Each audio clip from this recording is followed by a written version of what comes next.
fait, j'ai fait un bachelor à l'université de Lausanne. Moi, je suis originaire de là, donc Lausanne en Suisse, en archéologie et en grec ancien. Quand j'ai terminé ce bachelor, j'ai décidé de partir en Amérique du Sud, donc au Pérou, pour continuer l'archéologie là-bas. J'avais pas vraiment étudié ça avant, mais j'avais pas vraiment accroché à l'archéologie en Suisse, en Europe, sur des questions gallo-romaines et tout. Mais je cherchais peut-être en fait quelque chose d'autre. J'étais pas vraiment sûr de ce que c'était. Une fois là-bas, j'ai fait un master à l'université catholique, donc la Pontificia Universidad Católica à Lima, sous la direction de Luis Jaime Castillo, entre autres, qui est co-directeur maintenant de ma thèse aussi. Ça m'a ouvert à tout un pan de la recherche que je connaissais pas du tout. J'ai travaillé sur un projet ensuite artistique de fiction archéologique. On travaillait déjà sur des questions comme ça de mythes, de fiction, de réalité, un petit peu voilà, où est la limite. Et puis, bah, j'ai trouvé finalement un sociologue des religions qui s'appelle François Gauthier, qui travaille donc à l'Université de Fribourg et qui était d'accord de me soutenir pour ma thèse. Et c'est celle-ci que je termine donc cette année, sous sa direction, celle de Luis Ren Castillo, et puis aussi avec l'appui donc de Rémi Chapouli. Ça parle des transitions culturelles dans le Pérou précolombien.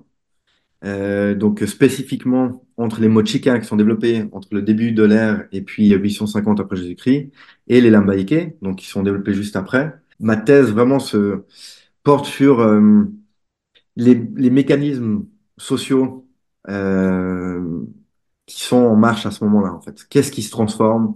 Est-ce que c'est juste est-ce que c'est juste en surface qu'il y a les têtes sont tombées, et c'est une nouvelle élite, ou est-ce que c'est une refonte, on va dire, de la structure de la société?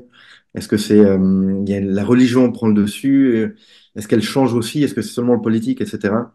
Donc c'est ce genre de questions que j'aborde, qui est vraiment traité par les questions du coup théoriques, de sciences sociales, mais donc travailler sur le terrain aussi de la Huaca Pintada, qui est un site qui aurait appartenu à cette période-là et dont on a fait trois campagnes de fouilles. Et on a trouvé donc dernièrement, en 2022, ces peintures murales. Très importantes, hein, parce que c'était un des premiers témoins de l'art rupestre dans le Pérou précolombien sur la côte nord, avant sa destruction. Donc voilà, en 1916, c'est seulement 5 ans après les découvertes scientifiques, je m'en guillemets, de Machu Picchu, donc par Hiram Bingham. À cette époque-là, on connaissait très peu de choses sur ces peuples-là. Et donc, ça nous permet maintenant de faire, développer plein d'analyses en lien avec ça pour comprendre vraiment ces cultures, quoi, dont les héritiers habitent encore aujourd'hui la région. Les grandes différences qu'il y a, enfin, de mon point de vue, hein, mais de la recherche en Amérique du Sud et puis en Europe, c'est que là-bas, donc on étudie des sociétés qui ont pas d'archives écrites. On n'a pas retrouvé vraiment d'archives écrites.